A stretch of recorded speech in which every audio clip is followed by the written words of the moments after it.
What's up, everybody? Welcome back. Happy Skews Day to you. It is May 21st, 2024. I'm Trey. That's Mark. How you doing over there, Mark?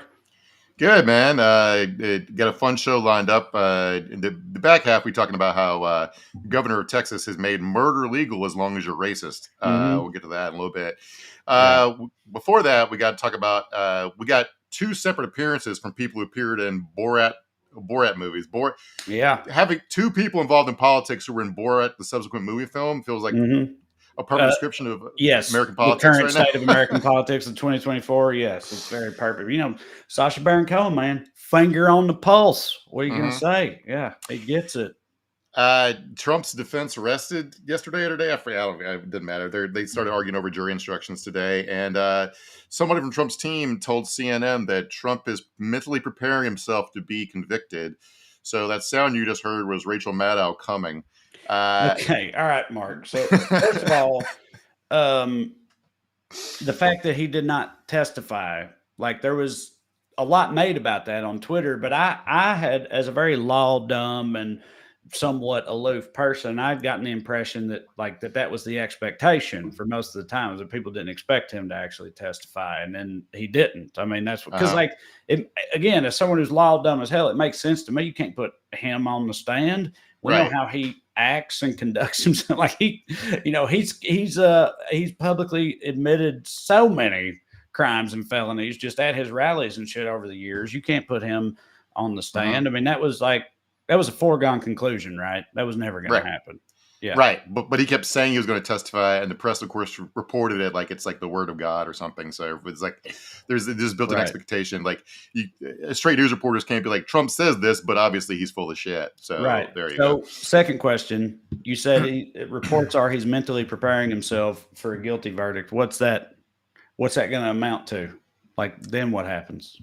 I don't know. It's pretty like any sane person would have pled guilty and took probation like 2 years ago. So I don't know.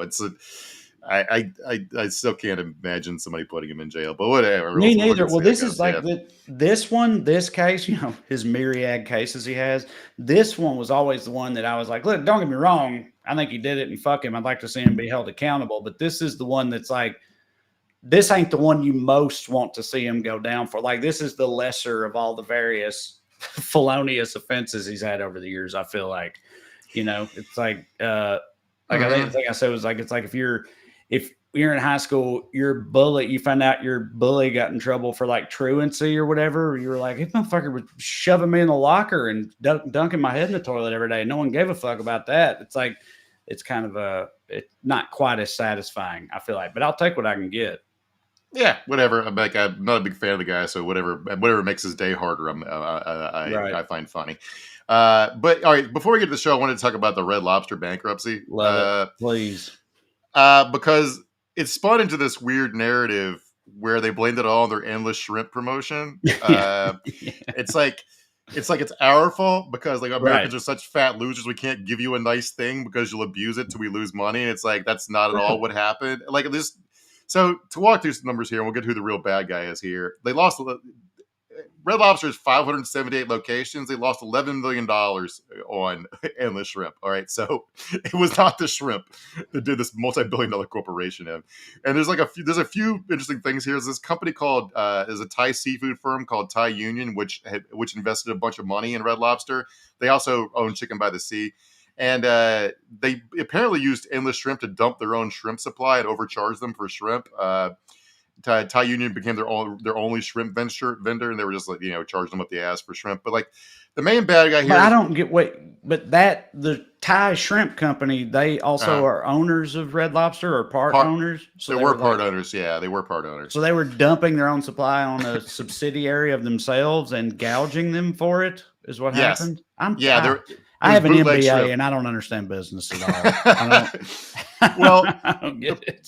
The reason you didn't get rich is because you do understand it. Because if you were simply a fucking hedge fund criminal, you'd be like, well, I got to sell bootleg shrimp to a company I own, right? Like, so the main bad guy here is like Red Lobster's last owner was a private equity firm who had the brilliant scheme, and I'm using brilliant air quotes, but also if you're an evil rich person, it is pretty fucking brilliant. What they did was they sold all the land that the Red Lobsters sat on to another company they owned, at a discount and then charge Red Lobster rent to be on the property that they used to own. They charge them like exorbitant rents. All right. Which I find fucking infuriating because that's kind of shit that private equity does should be like, there's not a single person who's like a common sense person who's not working for a hedge fund who's like, well, that ought to be fucking illegal. Right. That's not a real money-making scheme. That's a scam. And scams should be against the rules. Right. And now, because they ran this scam, 100 stores have gone out of business. A bunch of people showed up for work and the doors were locked. And so thousands and thousands of people are out of work because these guys did some dumb bullshit. Right. I mean, the whole thing is sounding like it, the call was coming from inside the house the whole time. Like it sounds like they effectively shanked themselves. Or I guess it's like when you have all these multinational conglomerates or whatever, one branch flourishes at the expense of another one or something like that. And they just like buried Red Lobster to enrich themselves in other avenues or something. And now all of us who appreciated endless shrimp are left twisting in the wind. That's what happens. It's always us who pays the price. Like I can't get Cheddar Bay biscuits as readily anymore because of corporate greed. What the fuck, man? But Yeah. And so Slate had a fun piece. They interviewed some waiters about the endless shrimp promotion, some servers who worked at Red Lobster, and it's all fucking hilarious because like it became apparent to me what was happening is Red Lobster, they had a declining business. They did the endless shrimp promotion that they knew was losing money in order to bilk a few more months' rent on Red Lobster properties out of the businesses they knew were going under. So they did a bad idea on purpose to like run out just to make a few more bucks in the back end. And so like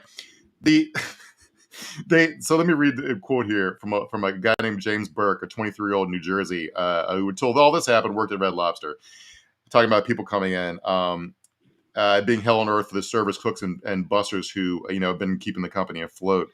It was like it was all such a farce. James says, I had a guy come in with his family. It was a family of 5, and he did 16 rounds of shrimp scampi. Oh, Captain, my Captain! Goddamn, you talk about going in. He was there for, I'm still quoting here, he was there for over 2 hours on a busy Friday night. They had one of my biggest tables. I had to watch this man eat plates upon plates of the scampi, which isn't even served over pasta. It's shrimp and a garlic wine butter. It was so gross. Right, but that's why you could do 16 of them is there's no pasta. Right. There's no, what I mean? It's just straight shrimp and butter, baby. You can go in all night. Like I was a chain restaurant server for years when I was in college. I worked at O'Charlie's. My heart goes out to these people. I totally get it. But it's like also, as a fat piece of trash who loves shrimp or whatever, was all about the endless shrimp promotion. But when I worked at, I never did 16. I wasn't in that weight class. But when I worked at O'Charlie's years ago, when I worked there, and for people that are listening outside of like the Southeast or whatever, O'Charlie's is like Applebee's basically, but it's not nationwide. But like in the South, it's pretty huge. And when I worked there, that we had kids eat free. Right. And it was like, it was like every server hated it. It was such a nightmare because it was like one adult could have like 3 kids or something. So people would come in with like 2 adults and 6 kids and sit at an 8 top, and the 2 adults share a plate of chicken tenders and they get 6 free meals or whatever. And you just end up getting fucked and the kids raise hell and tear everything up. And it was a nightmare from a server's perspective. When Charlie shut down the kids eat free promotion, we literally took all the, kids eat free menus and stuff that we had, all the kids eat free paraphernalia. We took it out back by the dumpster and like burned it in effigy as we like drank beers and toasted to each other and stuff. That's how how excited we were that it ended. So I get it. I get where you're coming from.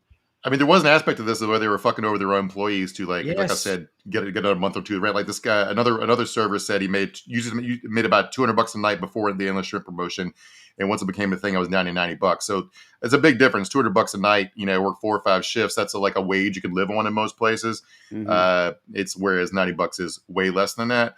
But another one. A woman named Josie, a girl named she was 19. She watched a solo diner take down 30 orders of fried shrimp within 4 hours. So this writer did the math, and that's 14,000 calories in one sitting over 4 hours. It's just like, this is like the quintessential American story where everyone thinks it's like, of course these people are gluttonous, and it's also they're pitting people who are hungry and don't have a lot of money against workers who can't afford to spend 4 hours waiting on somebody repeatedly for a $20 meal. That's such a good way of putting it. That's so true. Because it's like, I get, again, dude, even though I worked in a chain restaurant, endless shrimp, I was like, fuck yeah, that's what's up. So like, I understand that side of it too. But yes, it's like, I feel like but I guess you're saying they knew this would happen, but it feels like Red Lobster is like that Arrested Development meme where it's like, a paper bag that says dead dove, do not open or whatever, or do not eat. And he opens it up and it's a dead dove. And he's like, I don't know what I expected. I don't know what Red Lobster expected doing a promotion like this with their clientele in this country. But I guess apparently it seems like this is what they expected and they just rolled with that. But yeah, right. It's like, of course, this is what happened. I mean, like me quoted from another server about the cynicism of this whole operation. They literally closed this store this Josie worked at the day after Mother's Day. So, quote, they made us work Mother's Day to get that quick buck, and then they closed us. Right. Yeah. So, like they pumped and dumped shrimp basically. Yeah. Yeah, Mother's Day that's the biggest day at any chain restaurant. I mean, I guess most restaurants, but especially the chains, Mother's Day is the biggest day of the year, and everybody that works there knows it because it's like that's the one day of the year that like dickhead dads are like, you take the day off, honey. How about some chicken tenders? Right. Well, let's do a diet Pepsi. Let's get her a diet Pepsi. Yeah, but yeah, yeah. I'm not snide about this shit. Like it's not an original take that like you can tell like a lot of a dividing like class line in America about whether or not you think Red Lobster's fancy, and it was for us. We'd go every year on my dad's birthday. We went every year on my. I was gonna say like I have a major soft spot for Red Lobster because when I was a kid, every year on my birthday, like our one outing to any kind of fancy restaurant was we'd go to Red Lobster on my birthday, and it's like they've always had a place in my heart. That and the Cheddar Bay biscuits, my swollen clogged heart. I like. You can make the biscuits. I want everyone to know you can make the biscuits at home if the one in your town went out of business. But like the recipe's online. It's just Bisquick with cheddar in it, basically. But so the other side of this, I do want to say, is some people were able to eat because of the endless shrimp thing. There's a quote here from a guy named Michael Durant, a 23-year-old who said he's very broke and relied on a night with Red Lobster's endless shrimp to sustain him while his account balance looked bleak. Durant said he once spent between 3 and 4 hours in the dining room, downing 83 shrimp in total, and took at least one nap at the table.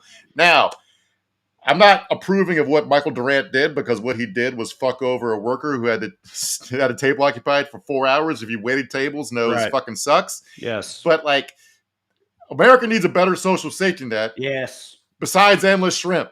No, dude, the way you put it, as far as like it's classically pitting poor people without much food who need, meals or whatever, or get a lot of sustenance against like working people at the bottom of the chain. Like that's a perfect way of looking at it because that's so true. Because again, I understand both sides. Like I never actually did it, but me and my buddies would go to like the Chinese buffet or whatever, and we'd almost like fantasize about being like, we could come in here one day and like we could eat lunch and we could just chill, we just hang out, play cards or something like that. And then we also eat dinner, you know what I mean? Take a nap in the middle or whatever. Like you get like everybody's done that buffet math, I think. But yeah, it's a shame. So just to be clear, are they like done or Red Lobster? Are they going to exist in some form? There's just way less of them.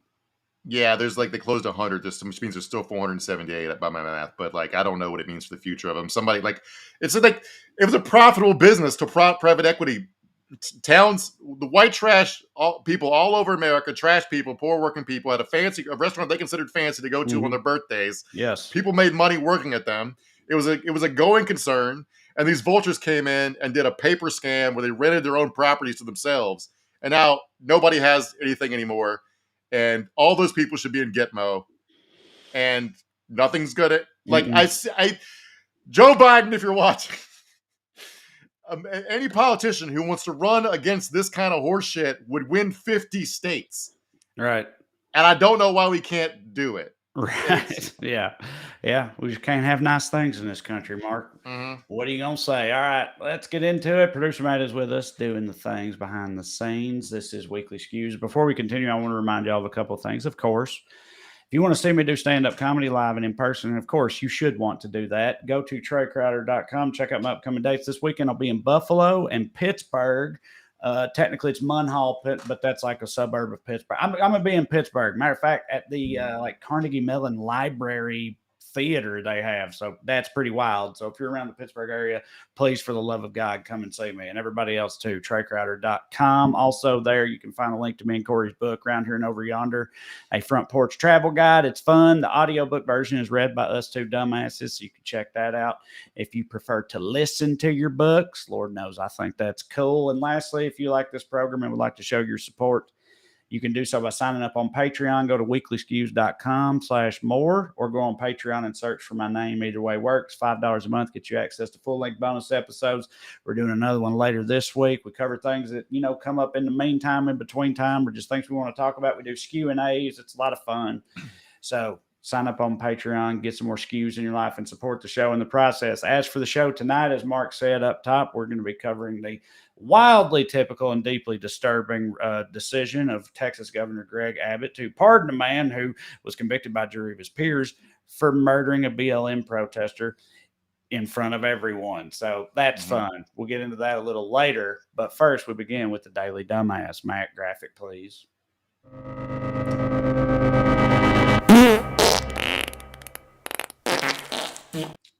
Tonight's DD, everyone before who didn't notice Trump's legal team is actually the Washington Generals. Let's watch this.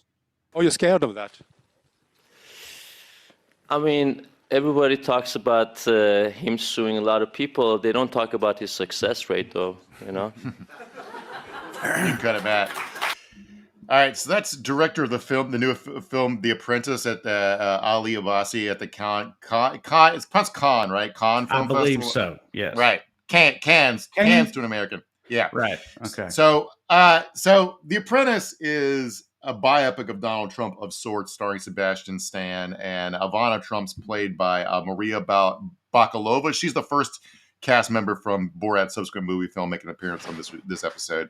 So a really fun legal battles, behind the scenes battles happening in this movie. So it turns out one of the investors is former disgraced owner of the Washington Commanders football team, Dan Snyder, who's a big fan of Donald Trump. Yeah, of course he is. Invested a bunch of money in this movie, thinking it was going to be, I don't know, like a Davy Crockett movie or something, like a heartwarming tale of Donald Trump overcoming adversity. I don't fucking know.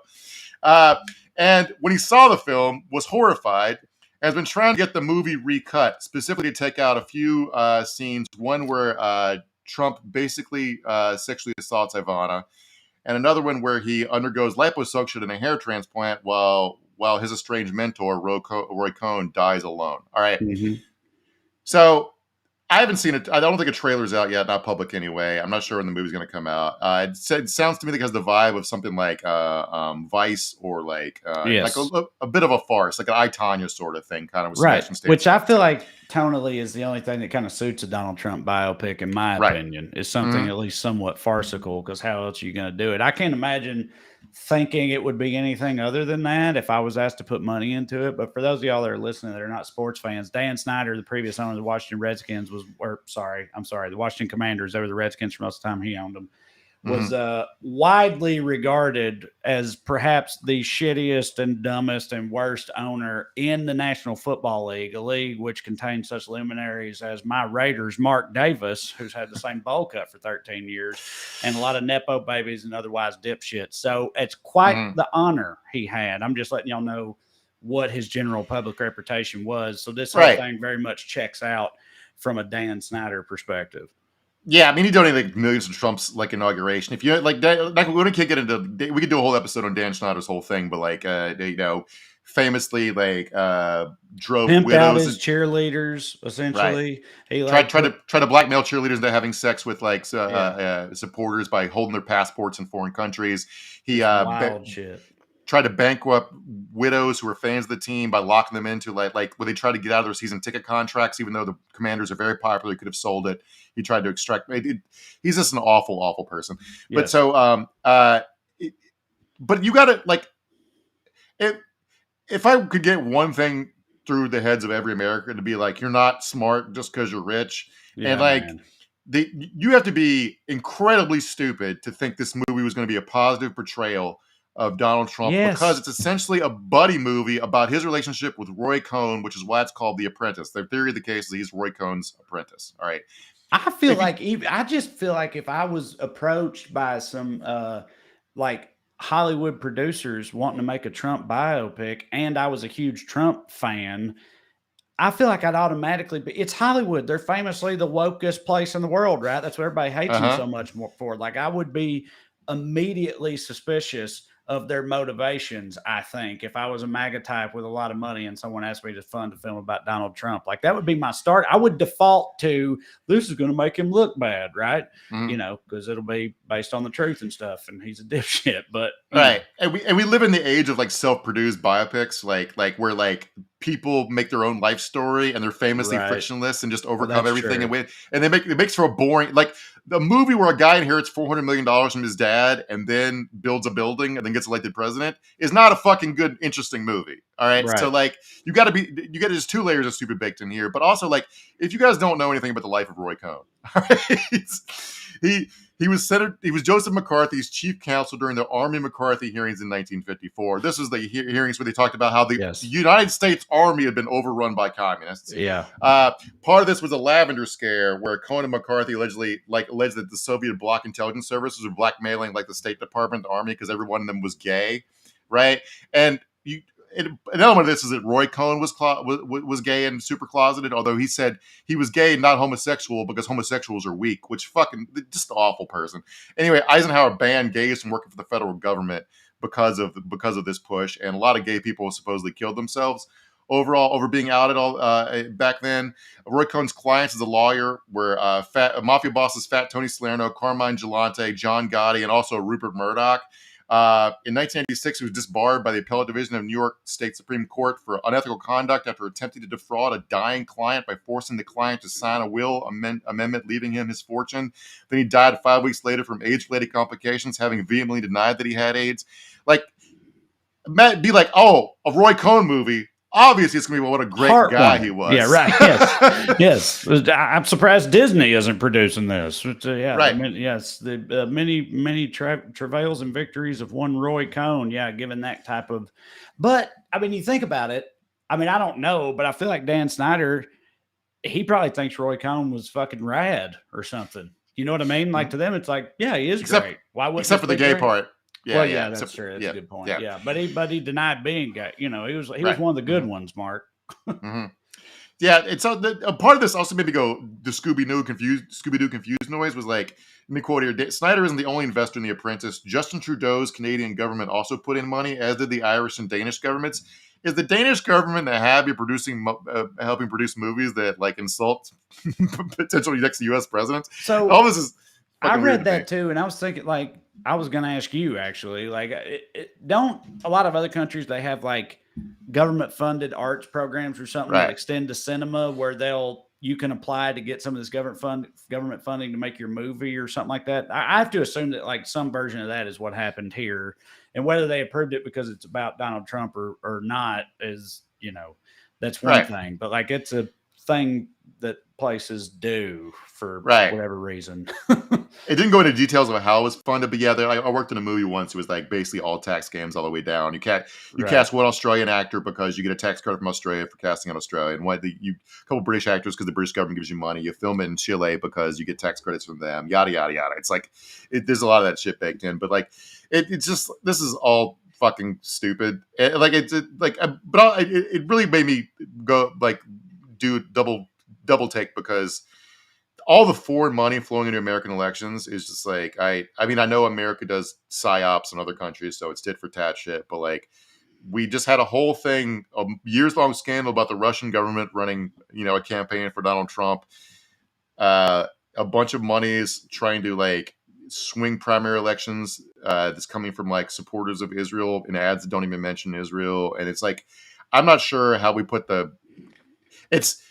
it feels weird to me for the whole world to be running ads in American elections in a way that I find scary. Yeah, no, I mean, I hear you, but I think it's like I always thought it was wild that other places like even knew, like when I was younger, I mean, I thought it was wild that people in other countries like knew about and kept up with American politics and shit. Because in my head, I was always like, we don't know what Belgium's doing. What the fuck you doing, Belgium? Y'all got a king? We don't know. We don't give a shit. We're Americans. And but like especially after recent years, I guess I do kind of understand it because it's like just the impact that America has on the global scale. It's like, you know, if you lived if you lived in a neighborhood and you started to suspect that like one of your neighbors across the street was like running a meth lab or something, and then one day he buys a tank and it's parked outside the meth lab or what, like you're probably going to keep closer tabs on that guy. You know what I mean? Yeah. Just because it could also affect you. So I'm sure this is a Yeah. version of that. Like we're so intertwined with how things go globally that they feel like they have to, the Danish government has a vested interest in Trump not becoming president again, because if he pulls out of NATO, it means Europe's at a heightened risk for war and Russia's going to run amok and all that shit. And like, so I get it. Right. I'm just saying, I wish we didn't live in a universe where Saudi Arabia is about to pump billions of dollars into an American election campaigns for whatever fucking reason, because they want to keep getting away with 9/11 or whatever. I don't know. Yes. It just feels weird to me. I also wish that. All right. Our first honorable mention for Daily Dumbass is cops who would dare serve a guy with an indictment on his birthday. Y'all, this is right. Yeah. Rudy Giuliani, in case you missed it, got served with an indictment from the state of Arizona on his actual birthday. And, in a pretty funny fashion, too. The way it actually happened, the way it broke down was pretty comical. So, Matt, if you have this first image, throw up as a tweet from Giuliani. All right, there he is. If Arizona authorities can't find me by tomorrow morning, they must dismiss the indictment. They must concede they can't count votes. Ha, ha, ha. He got him. Here's the second image, quote tweet from the Arizona Attorney General, Chris Mays, dunking on him because he got served like literally like an hour after posting that. So then Rudy Giuliani blocked her as if that would hide this humiliation or get him out of going to court. I don't fucking know. Right. So this is like a funny political version of that, like that famous viral story. It's like, what are you going to do? Stab me? Quote from Man Stabbed. You know what I mean? Yeah. It's like, he's like literally right before they served him. He's like, yeah, well, I ain't going to serve him. I'm popping bottles. Everything's going to be fine. And then right after that, they serve him. And in fact, I don't know. I saw that the dude who served him was like present and sang happy birthday to him and everything. I watched the video of it and I was going to mention it, but I couldn't verify that it was that. Obviously the video is people saying happy birthday to him, but the arrow pointing to the guy who sang happy birthday, I couldn't find any documentation or proof that it was actually that guy. But that is funny to imagine. Yes, he takes this picture, they sing happy birthday to him, and the dude's just standing there with a shit-eating grin the whole time, knowing he's about to serve his ass. It's very funny. Also, one of the reasons they were able to find Giuliani is because he always posts like he live streams all the time. He posts selfies, and they were like the Arizona AG said they were able to track him down because they noticed they were able to figure out his location from a live stream he did. So just like if you guys are on the lam from the law, don't be live streaming and Instagramming and tweeting. All right. But so this is related to a case about the fake electors in 2020. A total of like 11 people were charged in this case. Other people have already pled not guilty. Giuliani was arraigned today or yesterday, I think, alongside Christina Bobb, who's the RNC's new head of election integrity. They were indicted for election fraud. It's all just so on the nose, man. Our reality is so on the nose so often.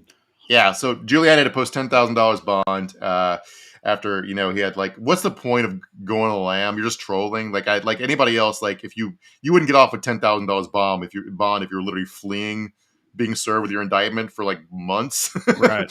But if you're wondering how he's going to raise all this money because he's super in the hole, he's got a new grift. He's entering the already overstuffed right-wing coffee grift marketplace. Hit the play on this.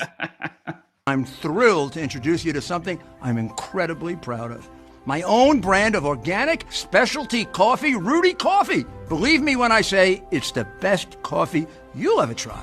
It's smooth, rich, chocolatey, and gentle on your stomach. It's so good. Pause it, Matt. Recommend. That's a green screen background of an office. He couldn't even get an office. Right. Yes. His fake coffee company has a fake office. It's just like so anyway.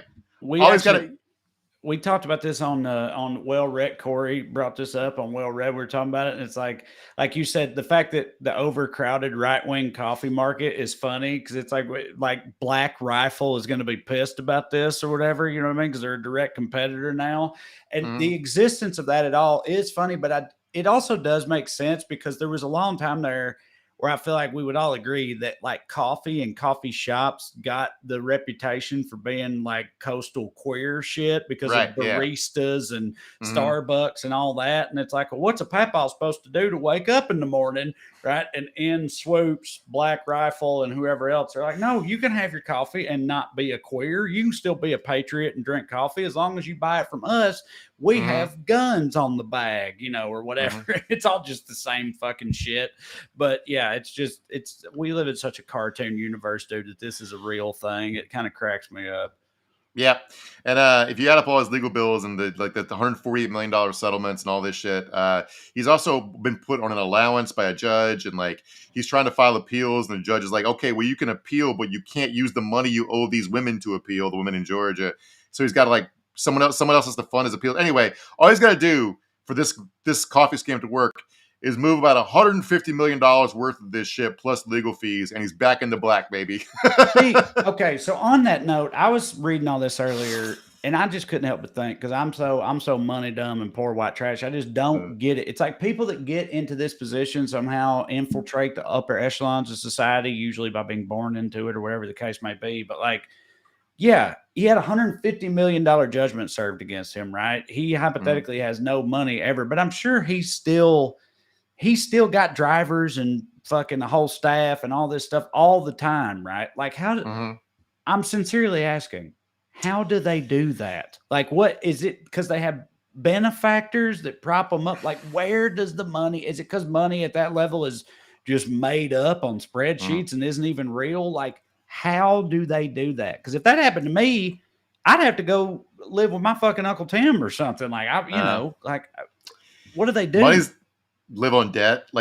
Trump, there's a famous anecdote that's probably not true, but it's self-reported from Donald Trump, taken for whatever it is. But supposedly when he was going through his bankruptcies, him and Ivana were walking down the street. So it's fake. They didn't walk down the street, but he points to a homeless guy and goes, technically speaking, that guy's got more money than me, which is true. But you still got a plane and a high-rise apartment. Exactly. So, exactly. Right. But even that, I don't understand that. You said they live off debt, but the hoops I had to jump through to get this mortgage on this house I bought, you know what I mean? And it's and I'm doing just fine. That also, I don't understand. It seems like once you get to a certain level, then you're just there.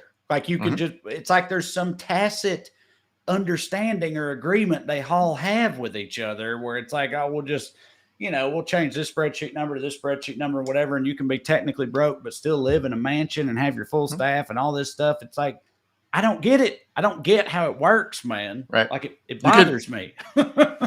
It's almost like you can take a storied, long-running restaurant franchise, pump and dump it with endless shrimp, and then rent your own land back to yourself and walk away with a big bag of money somehow. It's all fake, man. It's all fake. I know. It's all fake. And it's it's like that George Carlin quote. It's all one big club and you ain't in it or whatever. That's how it feels so often. It's they live in a whole different world than all the rest of us. All right. Do you want to talk about a different town of impunity? Yes, please. All right. Let's get into your old stomping grounds of Texas. I mean, Texas is a huge state, but you did live in that huge state for a long time. Yeah. I've been all over it. Go Mavs. Yeah, but say you're rocking a Dallas cap right now. So Greg Abbott, fucking shithead asshole, pardoned Daniel Perry late last week.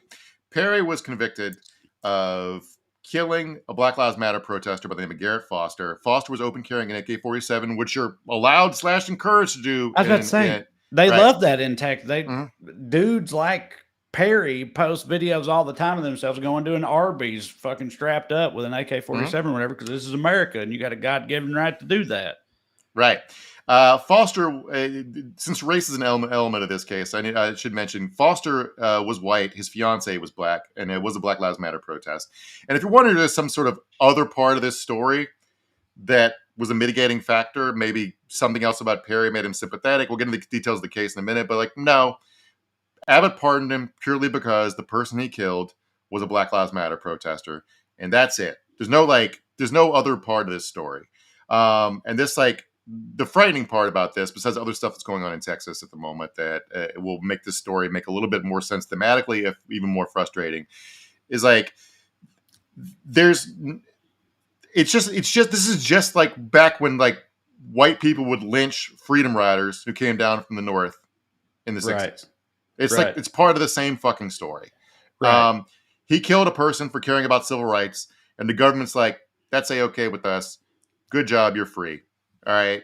Abbott did it as quickly as he could. Perry was convicted a couple years ago, but because legally speaking in Texas, you can't pardon somebody until the pardon board recommends it. So we had to go through the process, and then people were all appointed by Abbott said this guy deserving of a pardon. Right. Abbott gave him the pardon like 2 hours later, and he was like out of prison in Houston within 20 minutes or some shit. Right. That's what I was going to say. The pardon board has recommended, but the pardon board is made up entirely of Abbott cronies or whatever, right? Mm-hmm. That's accurate. Yeah. Right? He did it because they told him to. All right. They did it because he told him to. So the lawyers for Perry, they argued he'd acted in self-defense, but according to Perry's own words, and you can watch the video of him talking to cops, he said that he killed him because he was afraid Foster would go on to point his gun at him. Not that he was being threatened, that Perry had a gun, so he shot him, because I was afraid maybe at some future point he'd point a gun with him. Now let's go through the details of the case here, because Perry was out driving. If you're wondering how scared he was driving Uber, and he drove to the protest. Mm-hmm. All right? He plowed through a red light into the crowd. Foster was pushing his fiance in a wheelchair. He's like, "Hey, buddy, what the fuck?" And then Perry shot him.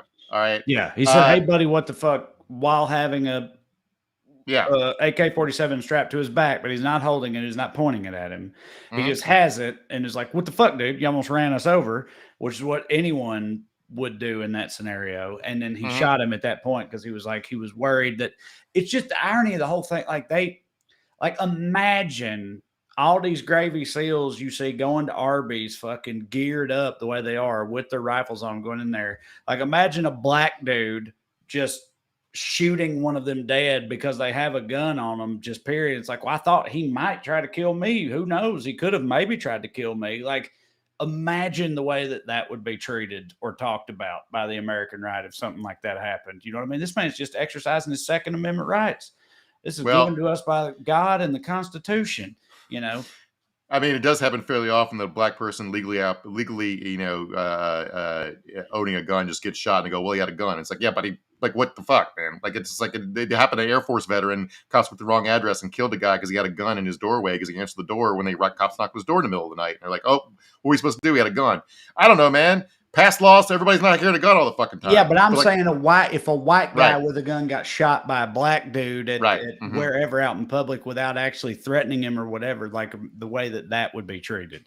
Yeah, dude, a black guy with a gun, they better look out. You know, and the cops will shoot them. So it's a little different, but yeah. This is after Perry texted friends that he wanted to shoot people. He said, he texted, he was an active duty U.S. Army sergeant at the time. He said, "I might go to Dallas to murder looters." He said, he didn't say shoot, he said murder. So which is intent. He also texted, "I might have to kill a few people on my way to work. They're riding outside my apartment complex." He also again, like I said, Perry, at the trial, his lawyers tried to argue self-defense, but it was undercut by witnesses who said Foster never raised or aimed his rifle, and also by the sergeant's own statement to police. Like I said, "I believe he was going to aim at me. I didn't want to give him a chance to aim at me." So none of the facts of the case are in dispute. That Perry was never in any danger. He voluntarily crashed into a crowd and then shot a guy for complaining about him almost hitting his fiance with the car. All right. So he also self-identified his text messages as a racist. He called black protesters, quote, monkeys. He texted a friend, "I will only shoot the protesters in front," and push the pedal to the metal. He was saying he was going to drive over people in his car. He planned ahead to do it.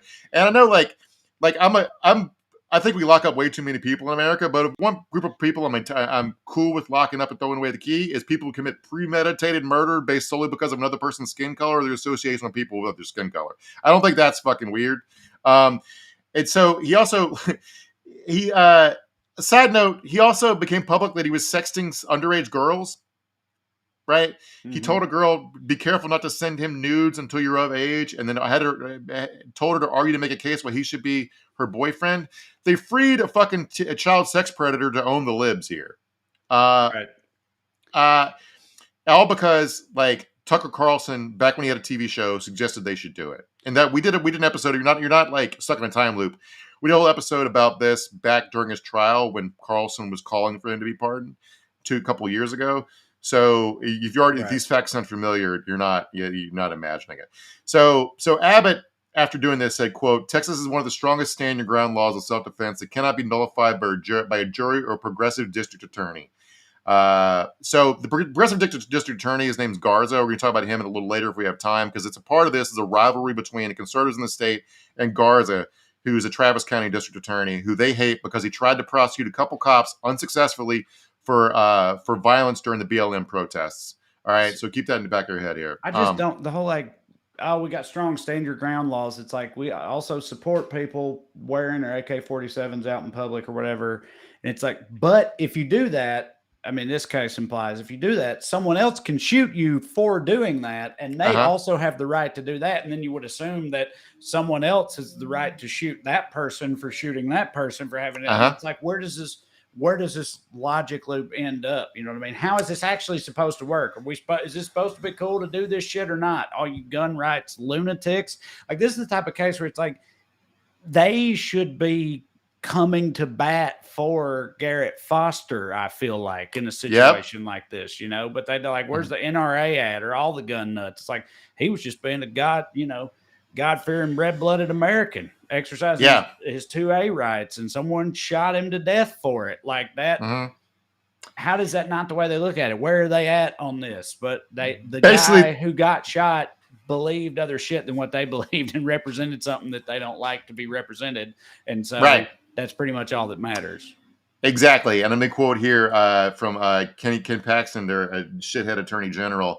Americans across the country have been watching this case in Texas and praying for justice after BLM riots terrorized the nation in 2020. So basically, this guy deserved to get murdered because protests we disagreed with happened 4 years ago. Right. And this guy shouldn't be in jail for it. But what you're saying, every time this comes up, I make the same point. It's like, this is like, you want everybody to carry a gun, but also anybody carrying a gun can get shot and you're justified in self-defense. Basically, I want a legal regime where everybody can watch the last scene in Reservoir Dogs. Right. Like, well, everything that happens here is perfectly legal, right? Yeah. It's all Wild West Mexican standoff shit is apparently what they want all the time. And Dan Patrick, Texas's lieutenant governor, was outside the Trump trial today because, of course, he was talking about how the ruling class is trying to do perverse justice on Donald Trump, a billionaire who was the last president. All right. So, like, their understanding of who the little guy and the big guy here is solely fucking flipped on its head. It's Garrett Foster should have been able to shoot Daniel Perry in self-defense. Right. And like everything else downstream of this is horseshit. All right. So I mentioned how part of this is a conservatives hating Jose Garza. So being mad about trying to hold a couple officers accountable for, like, I don't know, blinding and beating and shooting protesters in 2020. Austin police drafted a letter they ended up not sending, arguing that Perry should be pardoned, right? This is according to the Austin American Statesman today. They got an exclusive report about this. They had maintained the whole time that the prosecution, again, the same prosecutor oversees their department, was wrong to charge a guy who they investigated and who essentially confessed to them just because they hate BLM protesters, right? Cops have fucking picked a side in this shit, and I need everybody to, like, understand this. When was the last time you heard of cops advocating for a murderer to get away with it? Right. Who wasn't a cop, I mean. Right. So, like, what the fuck is going on here, man? I mean, it's like you said, like, okay, correct me if I'm wrong, that he, like, came up on them in his car, right? While he ran a red light and crashed into the protest, yeah. Right. And the guy with the gun and the victim, Garrett Foster, was pushing his fiance in a wheelchair when this dude fucking rolls up in an out of control car, right? And comes to a stop. That's what happens. Right. Yes. It's like you said, it's like and he's got a gun. So you would think if a guy driving out of control vehicle rolls up to him, he could draw that and shoot the guy, and that's fine too. But he didn't do that. He exercised restraint and did nothing and got shot just for having a gun. And now he's the villain for that. And I just don't see. I mean, I know they do this all the time, but I just don't understand how you can, like, sleep at night or look at yourself in the mirror when you make these types of, like, cognitively dissonant arguments like this that just make no fucking sense, but do it with a straight face. Like, I don't get it, you know, like.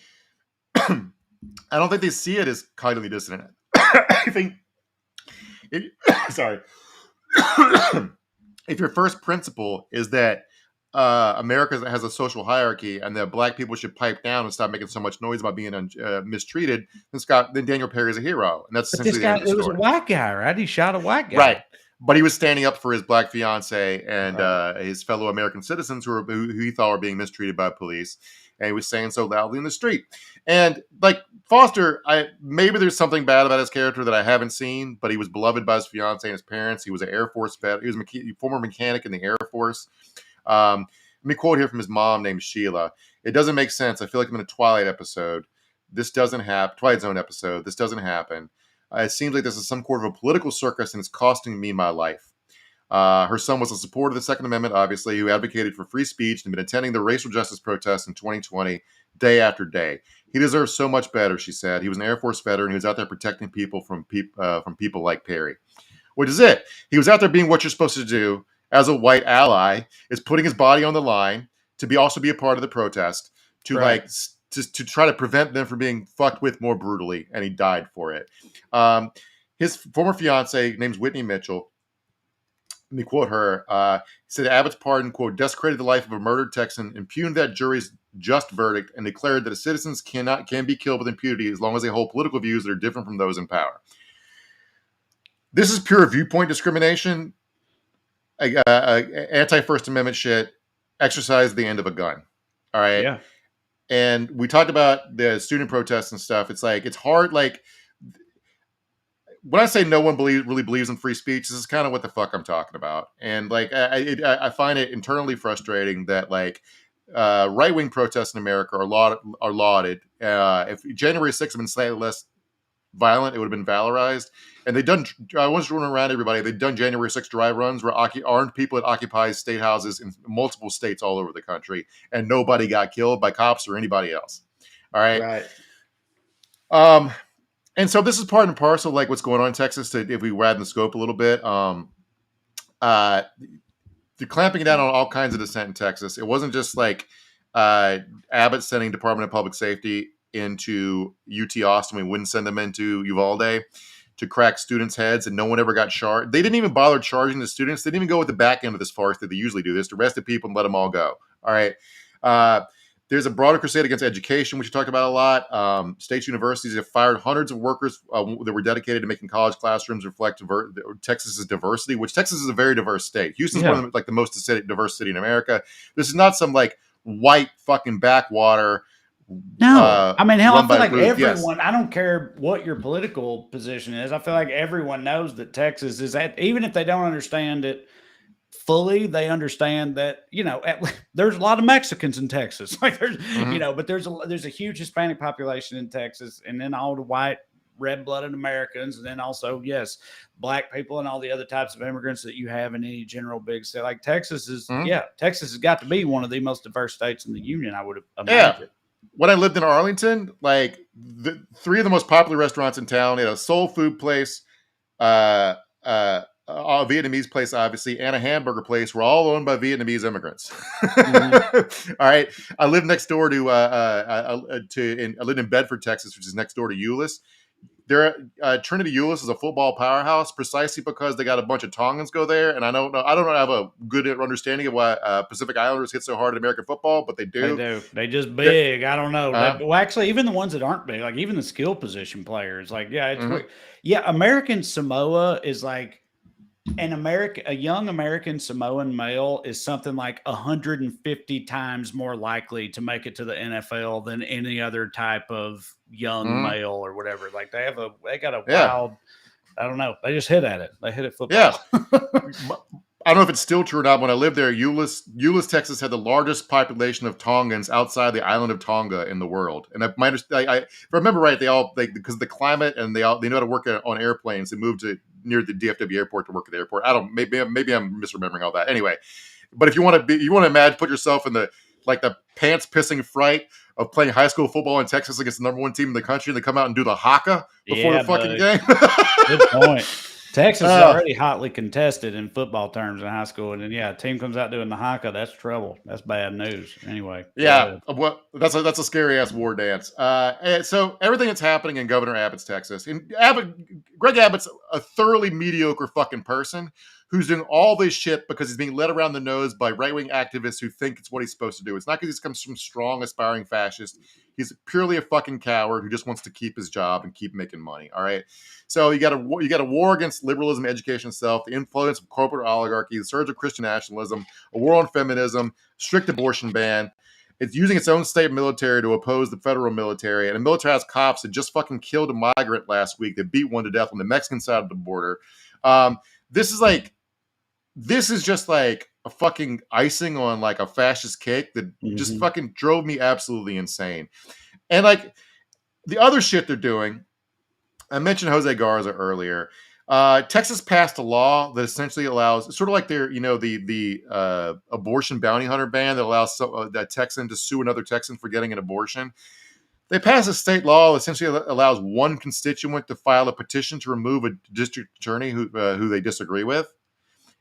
Basically aimed just at Jose Garza because he tried to prosecute cops for doing crooked shit, and also he says he refuses to prosecute based under the abortion ban. All right. They tried to remove him before. This is pretty funny. A woman filed a new one. We'll get to her in a second. But the first time a guy tried to file a motion to move Garza under this law, purely because Garza was prosecuting him for a felony drug charge. Shoot your shot, Yeah, go for it, buddy. Guy's name was Jason Salazar, and again, the judge found he was ineligible to file his complaint because he was he was just trying to retaliate against a prosecutor who was trying to put him in prison. But they finally found a non-felon to do this. Her name is Mary Dupuis, D-U-P-U-I-S. I don't know. Yeah. She said she's alleging the misconduct includes, quote, indiscriminately pressing charges against law enforcement officials and presenting those cases to grand juries along with the abortion stuff. So indiscriminately prosecuting law enforcement is trying to hold accountable a handful of officers who were caught on film beating the shit out of nonviolent protesters. All right. And this is like, there's like Ken Paxton got a DUI. I think Garza was the prosecutor. This is all just fucking pissing contest shit. There's an old canard, like it wasn't, I forget who said it. This is a guy on the internet, I think, was like conservatism has exactly like two core beliefs. The law should like bind some people and protect others and protect other people and not bind. It's like, this is just the pure distillation of that. It's like Ken Paxton should be able to drive drunk and Daniel Perry should be able to shoot people. But Garrett Foster should not be able to walk around holding a gun, even though everybody else in Texas can walk around holding a gun. Because of what he believes. It's like you said, viewpoint discrimination. It's a perfect, and actually, people in the Skewniverse who listen to both Well Read and this, I'm sorry for repeating myself, but like this came up earlier in a different context. But the more I think about it, the more I think that that's really kind of the main thing is what you could viewpoint discrimination, where it's like, it doesn't matter what you do as long as you're on their team. And if you're not on their team, it doesn't matter what you do either. You're still wrong. Like I've told this story before, but when I worked for the DOE, I had this colleague, this coworker who was a super Christian conservative woman. And actually we liked each other a lot. She was like 20 years older than me, had kids and all this, but we used to argue with each other all the time about politics and religion and stuff, but in a friendly way. We got along.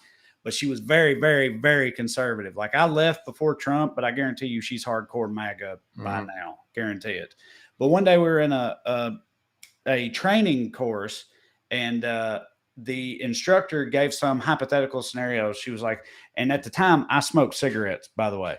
She goes, let's say that the city of Oak Ridge, where we live, let's say the city of Oak Ridge passed a resolution to make smoking outside illegal. What kind of arguments could you raise in opposition to a law like that? And I immediately yelled out, because this is America, right? Like just trying to hit, sort of. I mean, I meant that, but I also thought it would be funny or whatnot. And it got a little chuckle. But then the lady I'm talking about was sitting right in front of me, and she turned around and she was like, typical liberal. That's what she said. And I was like, that was super conservative, what I just did. That was the most conservative shit you've ever heard me say. Like there was nothing liberal about what I just did, but she was a good, clean Christian woman who didn't smoke and thinks smoking is gross. So she doesn't like smoking.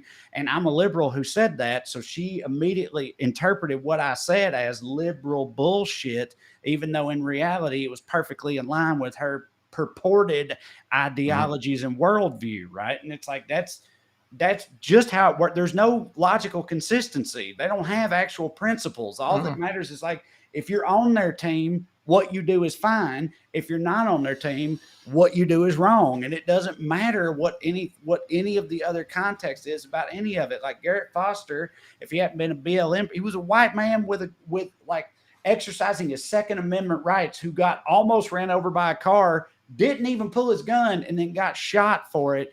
But he's the villain because he was protesting for the civil rights of oppressed black people in this country. And that is all that needs to be said as far as they're concerned. And that's the whole thing with them, man. It's like, it's teams. That's all it is. Yep. And but it's like last part of this, it's not even just like, it's even people who are on their own team. They're like, right. The Texas GOP had a meeting today where they changed their bylaws. What they're trying to do is like, they're trying to prevent moderate Republicans from having any sway in the party. And by moderate Republicans, I mean mostly the Republicans. Like, it's not the way you think. It's the exurban and suburban Republicans who are transplants from other states who moved to Texas, who have an idea about what Texas is, versus people that grew up in rural Texas who are actually more moderate than these fucking psychos, like your Dan Patricks and your Chip Roys, who have lost the party to these psychos and can't grab it back because they need the government to actually work for their poor rural fucking constituents. All right. So what they just had today, they changed the rules because they're concerned, I guess, about voter fraud in Republican primaries, or maybe just to push out the rhinos. In order to vote in Republican primaries, you have to re-register to vote every single fucking year. All right. They've installed a hardliner by the name of Rinaldi to run the party, who's basically trying to rig the system so 3% of Republican primary voters get to pick all the candidates, and the party can decide who gets. It's pure Soviet-style party politics. We're like, you can't even get on the ballot for Republican primary if they don't approve of your position, saying that maybe we shouldn't privatize public education and shit. Like, this is like, when I say it's Soviet era shit, that's not only my take. It's moderate Republicans' take on what they're doing. This is like no way to run anything. We got like a one direction ratcheting effect happening over a ton of shit. And when I complain about Democrats buying into their fucking rhetoric when it comes to protesters or anyone else, this is what I'm worried about, because if you take it to level 4, they go, okay, we're justified to take it to 14. Now you're like, okay, well, I got to take it to 15 now. They take it to 26. And like, just anyway, it's just like, God bless Texas, man. Fucking I'm rooting for my friends and family. My friends still there, and this is it's scary times, man. Yeah. I mean, it's like, like you said, Texas is super diverse. There's a lot of great people in Texas, and even the like ones that are conservative but moderately, they're all being presided over by the most hardcore, craziest parts of their populace. The Roan on YouTube says, smash that like button. Thank you, the Roan. Appreciate it. Please, y'all, smash that like button, share, subscribe, tell your friends, do all the internet stuff. It helps, apparently. And Salty says, I'm originally from Texas. Sad it has devolved to be so far right. I mean, I feel the same way about Tennessee. Like, Tennessee's been a red state for forever. I mean, literally my whole life, but like, not like this though. Like, it does have a different feel to it recently. I mean, they elected Al Gore to the Senate, and what must have been what? I know, that's right. And Phil Bredesen was like a much beloved governor there for a long time until he went up against Marsha Blackburn in a post-Trump world, and he got his ass whipped. But I mean, we had Texas had a woman Democrat governor in the 90s. Right. It's not that long ago. It is a devolution. It is like, even in the red states, like, people think it's like, oh, they've always been like this. No, it's gotten worse. Things have gotten worse as far as that goes. Lauren Russell Pank says, smart Mark is on point. Yeah, what else you expect? That's what he does here. My sister named Lauren, and one of my best friends named Lauren. So you got a great name. That's all he does is be on point, baby. And then Kim Cusado says, where does the hour go? You mean it went by so quickly because we hit so hard? Thanks, Kim. Thanks for being here. If that's not what you mean, I don't know what you mean. But yeah, I know. This guy, it's a good time. Good time every Skews Day. Thank you all for joining us. We appreciate it. And on that note, I'll remind you again, go to TreyCrowder.com. Check out my upcoming tour dates. Like I said, Buffalo and Pittsburgh, 2 blue-collar cities that I love. Love me back. Come see me this weekend. Then I got Virginia and Florida coming up. Those Virginia dates, Drew from Well Read is going to be with me at those, and Donnie Singstack will be with me in Florida. If you know the sweet boy that is Donnie, he'll be there for those shows. Go to TreyCrowder.com. Check it out. Also at TreyCrowder.com, you can find a link to me and Corey's book, Around Here and Over Yonder, a comedic travel guide. It's a good time. And then lastly, if you like this show, want to show your support, go to weeklyskews.com/more or go on Patreon, search for my name. Either way works. You can sign up on there.